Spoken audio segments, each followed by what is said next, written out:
Dulles family, welcome wherever you're watching from. We say it a lot, but we mean it. We love that you join us on weekends like this. Those of you in the Lightridge Auditorium, welcome to Dulles on Sunday morning. For those who watch from different places like Florida or Nebraska or New England or the West Coast, we love that you're part of this whole movement of church that we here in our particular case, we call Dulles Church. So welcome. Okay, a few important things before today's message.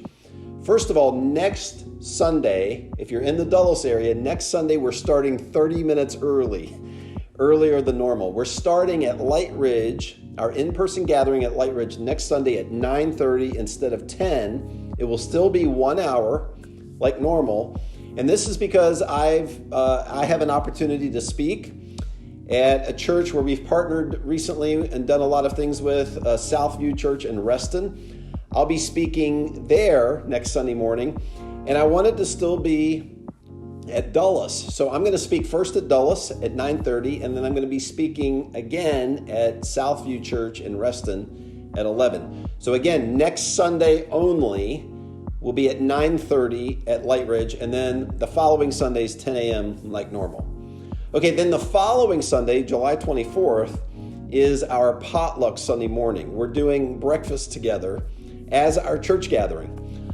I'm going to open for just a few minutes in what I believe will be an interesting conversation, like really 5 to 7 minutes, and then we're going to just eat together and hang out and meet some new people and get to know names and stories.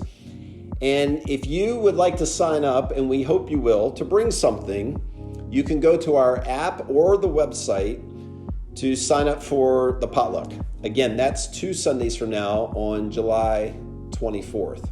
All right, this summer we're in a series that we've been calling The Most Exciting Idea on Earth, talking about the building of the church that Jesus had in mind, not necessarily the church of recent history, but the church that Jesus created that would be a movement for change in our world, a movement of beauty and hope and good. And we believe it's actually the most exciting idea on earth. So we're asking you, when you're in town, prioritize Sunday mornings with us as we dive into what this looks like together. I'm actually away. I'm at a North Point Church Partners retreat with 16 other pastors this weekend. But when you're in town, prioritize our 1 hour together on Sunday mornings. Also, your giving. We have no external sources of giving. It's just what you and I give together. So thank you for your giving. And if you haven't given to Dulles Church or at Dulles Church, would you consider giving through our app or our website and being part of the investment movement of extending our mission and our purpose here in the community and in our world? There's 2 practical ways to be part of building our church or building the community of our church. One is the Atlas of the Heart lab that kicked off this past Thursday night. Alton and Tanya are leading this. It's not too late to sign up for the next 5 Thursdays at 7 o'clock. It's a fascinating view of finding our true identity in a way that builds true healthy relationships, and we become an influence in our world. So you can sign up for that again on our app or our website. Also, another way to participate in this most exciting idea on earth and building our church is in serving with us. And this is a great opportunity coming up. On August 13th is a clothing drive day here in the Dulles South area with our partner, the Dulles South Neighborhood Closet. For the next 3 Sundays, we're going to be collecting clothing on Sunday mornings. Bring any clothing that is lightly worn to be collected for the Dulles South Neighborhood Closet. And as we approach August 13th, we're going to talk about a serve day where you could sign up with us. And I'm hoping all of you will. Save the date, August 13th. We're going to be serving for 1 hour blocks or 2 hour blocks here in the community as we help distribute clothing to many, many families who need them, particularly before the start of school. Okay, now today Andrew speaks. I love this message. He first pitched this message idea to me about 6 weeks ago, I think.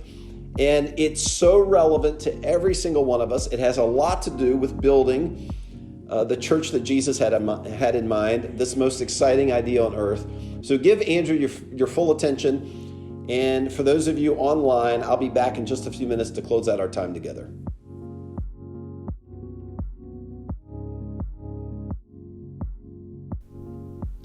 So Brad has been starting a bunch of his messages off with a question, so I figured I should be following suit.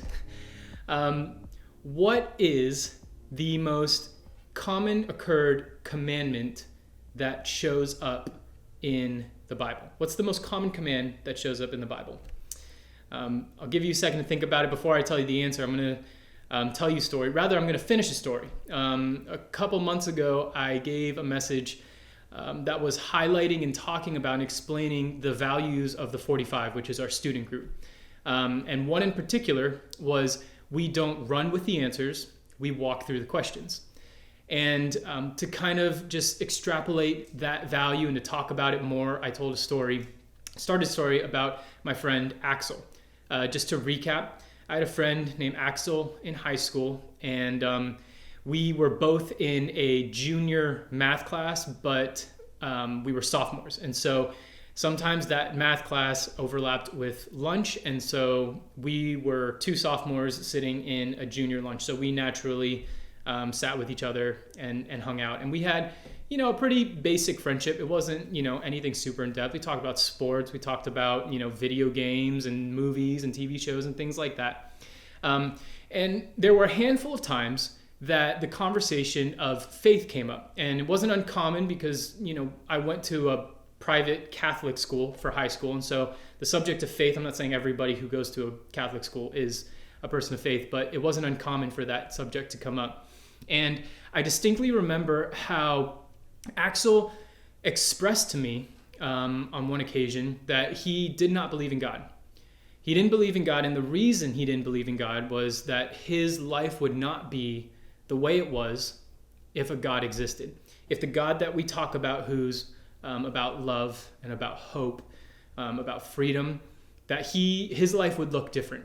And so there were just some small things that, I kind of knew that were happening in Axel's life. He was bullied. He was, kind of a bigger guy, and he had like a high-pitched voice, an easy target to make fun of. And I remember my answer to his statement about not believing in God because his life wouldn't be the way it was. I said, well, God does exist, and he loves you. And that was the extent of our conversation. That was as far as it went. And so to bring it back to the 45 and the value about not running with the answers, what I did was I ran straight to him, straight to his statement, him expressing his belief about God. I ran to him with an answer: God does exist and he does love you. Rather than take the time to maybe invest in the relationship between him and I, and ask him questions about, well, why don't you? What's your view of God? Like, what's your view of what life is supposed to be like, and things like that. Now I was in high school and things like that. But that's where I ended the story for that point. To continue on with that story, Axel, in our junior year, took his own life. And that kind of, shook my world. I went through, a few days of feeling guilt and feeling shame of that conversation that I never dug deeper in with him about. There were so many other things I could have said. There were so many other responses that I could have given him. There's so much more time I could have invested. And as I've gotten older, the question has to be asked, well, why didn't you? I wouldn't ask myself that question then, but now I'm asking, why didn't I invest in that relationship? And what comes up are a handful of things. Uncertainty about how he might respond, not knowing, what his response is going to be. Like, how dare you tell me, how to live my life or how I should be living my life. There could have been other people maybe who were listening, and I had what I thought was a cool reputation in high school, being, a state swimmer, funny, friends with a lot of people, and then that maybe changing people's view about me to, oh, Andrew's the church kid. Andrew's, the person who, is a goody two-shoes kind of thing. And so as I unpack those kinds of reasons, I realized that my motive for not investing in this and not really asking the questions was not necessarily just, I didn't go deeper. It was rooted in something more. And so back to the question, what is the most repeated command in the Bible? It's do not fear, or do not be afraid. Some variation of that. It shows up more than 200 times in the Bible, more than any of the 10 commandments, more than love your neighbor, more than take care of the widows, take care of the orphans, even more than love God. The command, do not fear, do not be afraid, is seen in the Bible. And if you've been with us at Dallas Church for All, you may have heard Pastor Brad talk about how in that day of writing the Bible, repetition signaled importance. And so for this command to not be afraid, to do not fear, for it to show up almost 200 times or more than 200 times in the Bible, it must mean that it's important for us. It's something that all believers should have on our minds and on our hearts. And we're in this series right now called The Most Exciting Idea on Earth. And I just want to quickly recap the weeks that we've had. If you haven't been here, you can go back and watch the full messages, but I just want to do a quick recap. The first week we talked about how heaven isn't some far off place that is distant from where we are now, where God resides like far, far away in another galaxy, that when we die or when believers die, we go over there. We talked about how heaven is actually a picture. It was something that did exist. It coexisted here, but because of humans, we broke it. And now heaven is a picture of the future of what was lost, but what will be once again. And we get to be a part of its return. The second week, we talked about how we engage the world and how we engage culture and our language in that, and how it shouldn't be driven or rooted in our obsession or our want to change people. When we look at how Jesus engaged the world, when he engaged people, we see a heart of love, of really desiring to get to know someone. And so our responsibility is not to change people, it's to create deep relationships and to really get to know them. The third week we talked about we're not building a community based on our likes or dislikes, our stances, our positions, or our desires. The community we're building is for the good of our neighbor and for the renewal of our world. That's Dulles' vision, the good of our neighbor and the renewal of our world.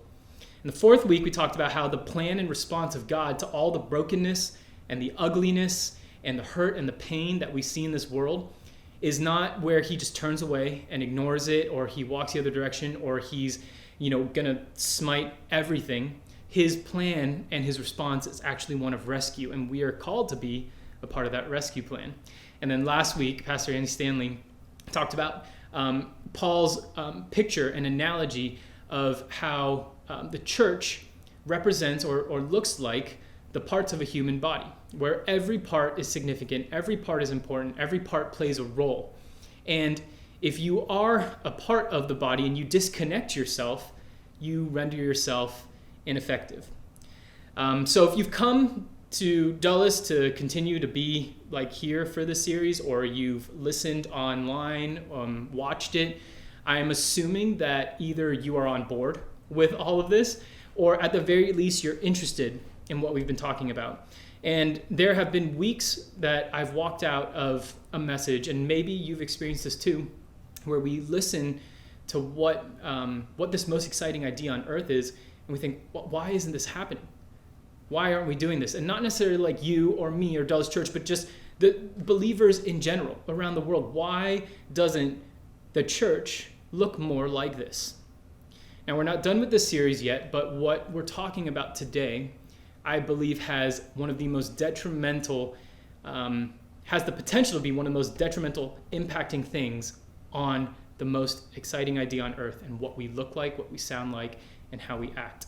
Okay, so fear, as defined by the dictionary, is an unpleasant emotion caused by the belief that someone or something is dangerous, likely to cause pain, or a threat. Now, fear is, like it said, an emotion, and it's produced by this small almond, maybe 2 almond size part of our brain called the amygdala. And the amygdala is responsible for seeing and perceiving things that are going on around us, and if need be, to produce a fear emotion. And it's good. The fear emotion is a good thing. It protects us. The amygdala is mostly known for being responsible for our fight or flight function.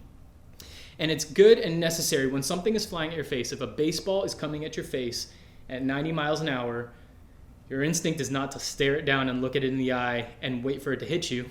It's to throw your hands up, block it, duck out of the way, do something like that. And you don't even have to really think about it, right? That's the amygdala at play. When you see a poisonous snake lurching back, about to bite your ankle, you don't move your ankle closer to the snake, you jump away. That's the amygdala at play, telling you the situation that you're in is something that you need to respond quickly to.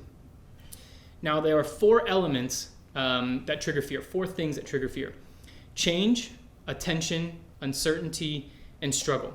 So the idea is that if any one of these elements are present in a situation, fear is also very likely to be present in that situation as well. And like I said, in the cases of fight or flight, this makes complete sense, right? Jesse and I, we were in Nicaragua a couple years ago, and we had the opportunity to go jump off a cliff. And when I stepped to the edge of that cliff, you can't see underneath the water what's there. Obviously, other people are jumping off, but it doesn't really help if you are the one standing there looking down at the water. You can't see what's underneath it. There's an uncertainty of what lies beneath the water, and so your amygdala tells you, whoa, I'm going to send some fear emotions to you. We eventually jumped off the cliff, and it was great. If you were in a gas station and a robber came in and his attention or her attention is focused on the cashier and getting the money, your amygdala, if you feel like you should do something, if you feel like you should maybe stop them, your amygdala will say, wait. Then the attention goes from the cashier and the money to you. Maybe you shouldn't do that. Maybe you should just stay quiet and lay down. Getting into a relationship or getting married means that there are things that are going to have to change in your life. The way you think and the way you act, the way you live your life. And your amygdala will tell you in that instance of the potential of change happening, fear, and it will produce that emotion in you. Finances maybe are low one month, and you pass by a store and you see that they're having a sale, and you walk in and you're about to walk out. You're about to walk to the cashier with a bunch of stuff, and your amygdala tells you, wait, if you buy all this stuff, you are probably going to struggle somewhere else financially in your life, and maybe you do buy it or maybe you don't. But all the same, in those situations, your amygdala is telling you, wait, there's something at play here. You need to respond, and it will produce the fear emotion. Now, if not most, in all those situations, there is a very good likelihood that those 4 elements will be in any given situation, not just ones that are dangerous. And in every one of those life situations, what you do, in whether you know it or not, you have an internal dialogue. You have an internal conversation in your head. It happens sometimes in milliseconds, sometimes it takes minutes for you to actually process and to think out what you're going to do next. But you always have an internal dialogue about what's going on. And because one of those 4 elements is present, the door is opened for fear to walk in. Because if anyone expressed fear in any of these situations that I just talked about, I'm scared of jumping off the cliff. I'm scared to stand up and do something about this robber. I'm scared to get married. I'm scared that money, I'm not going to be able to make it financially this month. No one would be like, why are you scared of that? Right? That's not a fear, right? No one would bat an eye. But the amygdala, unfortunately, has a glitch. You see, those 4 elements, like I said, are often present in many of our life situations. I'll give you an example. Jesse and I are expecting a baby boy in October, and in the first trimester of pregnancy, and if you are a parent or you've been pregnant, you know that you have some aversions and some attractions to certain food. And it's Monday night, and I say to Jesse, I know there's chicken and there's rice and there's vegetables in the fridge. And I say to Jesse, hey, is chicken, rice, and vegetables okay for dinner? And she says, I'm actually craving pasta. Now, this is where the internal dialogue happens. And I may not realize it, I may not know it. But I have 2 options. One, I can put my shoes on, grab my keys, get my wallet, go downstairs, get in my car, drive to the grocery store, get the spaghetti, get the meat, get the sauce, bring it back, get back in my car, cook it, and then I can give Jesse that meal. Or I could push 10 buttons on my phone and call Ciro's right down the road and say, I'll have a number 4, please. And 15 minutes later, it's ready for pickup. I go get it, bring it back, and I give Jesse the food. But in that moment, my amygdala is saying, do you want to struggle? Do you want to struggle to have to go to the grocery store, stand in line? Do you want to struggle to make it? What if you don't make it well and then she doesn't like it? Or instant gratification, I can just call a restaurant, they make it for me. We know that she likes it and bring it back. I would never say the reason that we ate out when Jesse was having these aversions and attractions was because of fear. I don't think anybody would. Nobody would recognize that. The problem is not only are these 4 elements present in many of our everyday life situations, but they're almost always present in challenging situations, opportunities for you to grow, for you to step out of your comfort zone. And so the first problem with this glitch is that the glitch produces a fight or flight fear in situations that aren't life or death. And as exciting as these ideas that we've been talking about are, most, if not all of them, require us to step out of our comfort zone, will present some sort of challenge to us.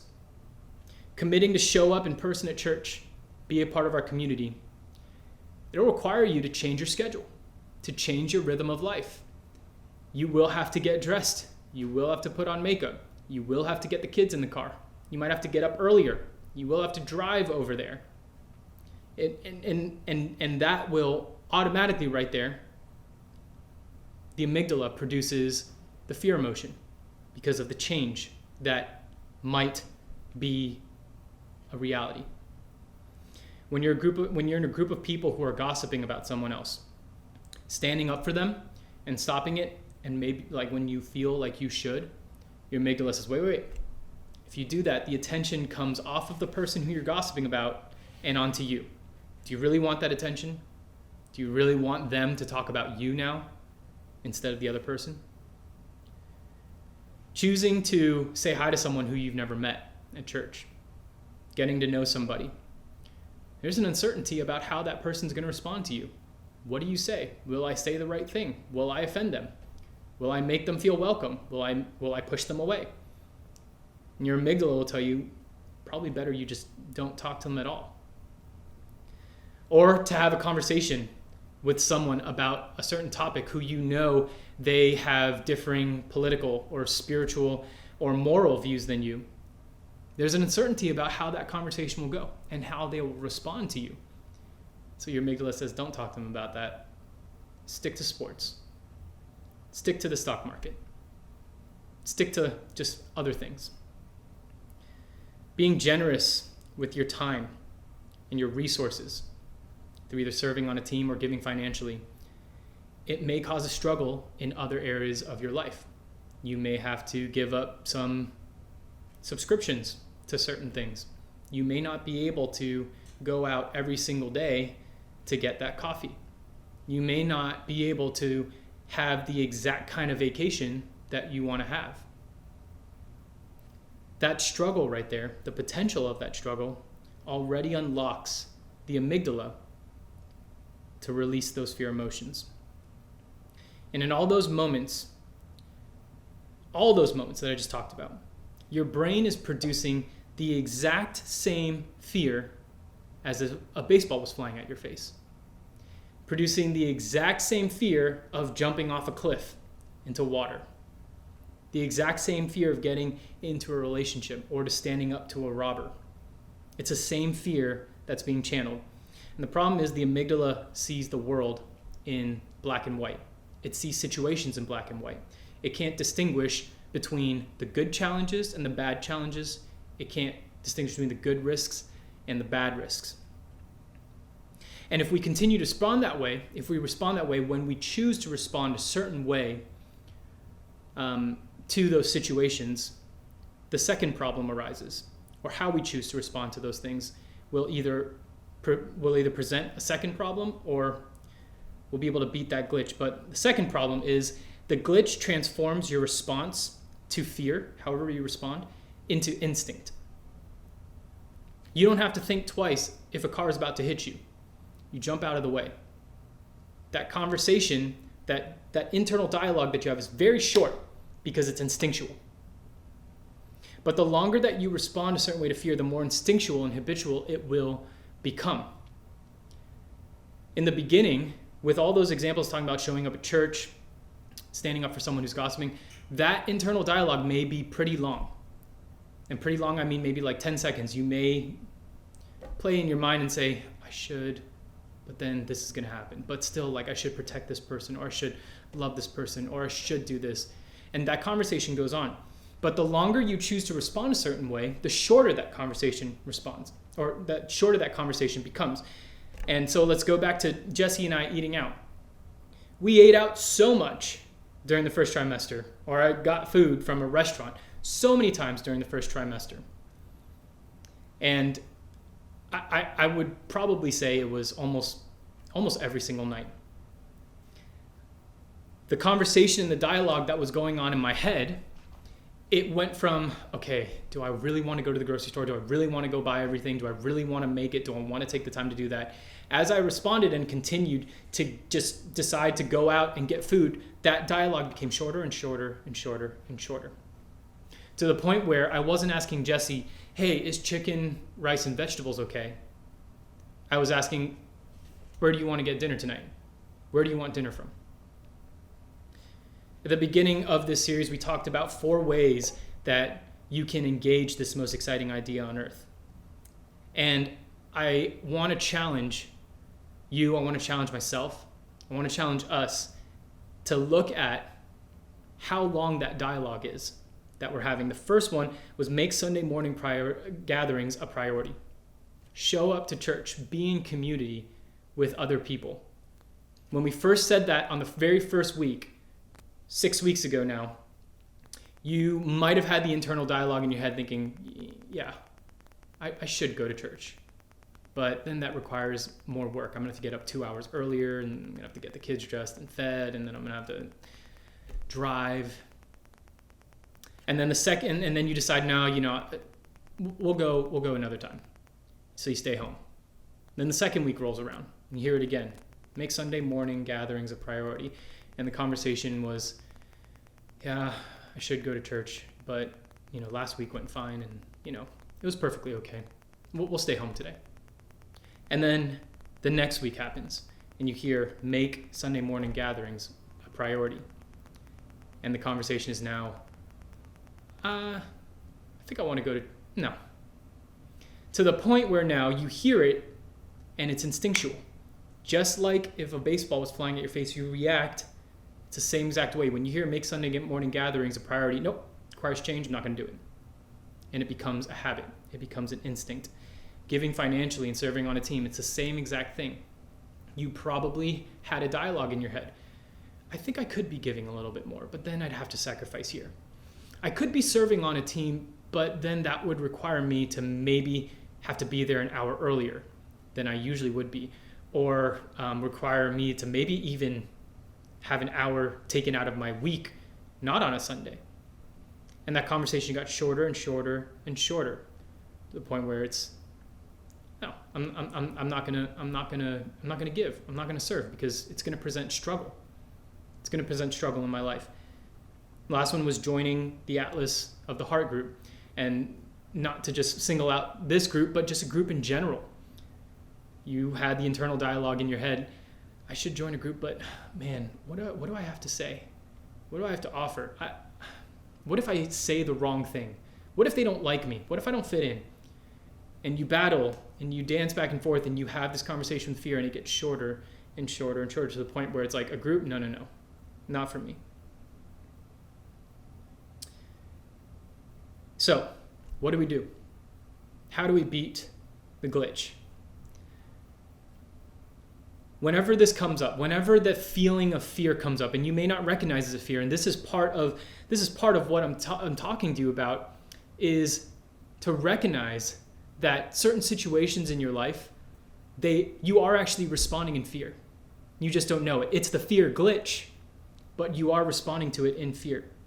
And so those 4 elements that I talked to you about: change, attention, uncertainty, and struggle. CAUS. It's missing the E, but CAUS, cause. Ask yourself in those moments, actually walk to the door that fear is about to walk through. Walk up to the door and have the conversation with fear and say, what is the cause of this? Why am I feeling this way? Is my life in imminent danger? Is this a threat? Am I going to be hurt by this? And I guarantee you that when you have that conversation with fear, you'll find that most of the time, the reasons that you have for not doing something, for not engaging someone, for not saying hi to a new person, for not giving or serving or showing up to church on Sunday, you'll realize they're not really fears at all. It's the fear glitch. And see, I think God knew that this glitch was a thing. I think when the fall happened, when humans broke the world, that's also when humans themselves broke. And that broken part of the amygdala, God knew it was going to be a factor, and that's why it's repeated so many times in the Bible. Do not be afraid. Do not fear, because I do truly believe that fear is what will kill the church. People who choose flight over fight, rather than to fight the fear and to have the conversation with fear and really dive into, well, what am I actually feeling right now? And is this valid? Is this a real threat? That's what's going to kill the church. And friends, I'm speaking to myself when I say this. If we continue to allow fear to be a driver, if we allow fear to be something that is steering us, the most exciting idea on earth will stay just that. It'll stay an idea, and it'll never come into reality. In order for this idea to become a reality, we have to fight the glitch. We have to fight back against that. We have to fight for our vision, for the good of our neighbor, and for the renewal of our world. And so before you make any decisions, when you're timid to make a decision, when you think maybe you shouldn't do something, ask yourself, what is the cause? Is this the glitch, or is this fear? And when we do this together, when we come together and rally as a church, one that is not fearless, but does not give in to fear, one that does not allow fear to be our response, that's when we begin to look, sound, and act more like Jesus to other people and to this world. Jesus, thank you for your grace and your love in the situation of how we don't respond to things well sometimes. Give us the courage, give us the honesty to talk about what the situation is, what's actually going on, to meet it head on, so that we can become together a powerful force and a powerful movement for the good of our neighbor and the renewal of our world. We love you. Amen.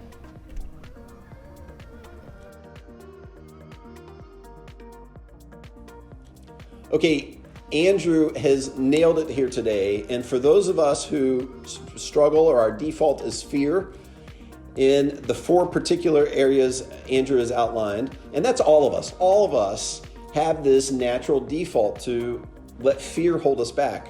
I want to encourage you to fight through that fear, name it, call it out. Even in the quiet of your heart, just say, no, this is fear that's going to hold me back. I'm going to engage or participate. I'm going to be part of building our church. And I love that we get to do that together. I really do. It means so much to me that we're all in this together. So let's be encouragers of one another, and let's not allow fear to hold us back from being the influence or the voice or the investor in the message that God has given us as a church and telling our own story, telling your story. I love you, Dallas Church family. I can't wait for my message next week. I've been looking forward to this now for 2 or 3 weeks. So we'll see you right back here next weekend. Have a great week, everybody.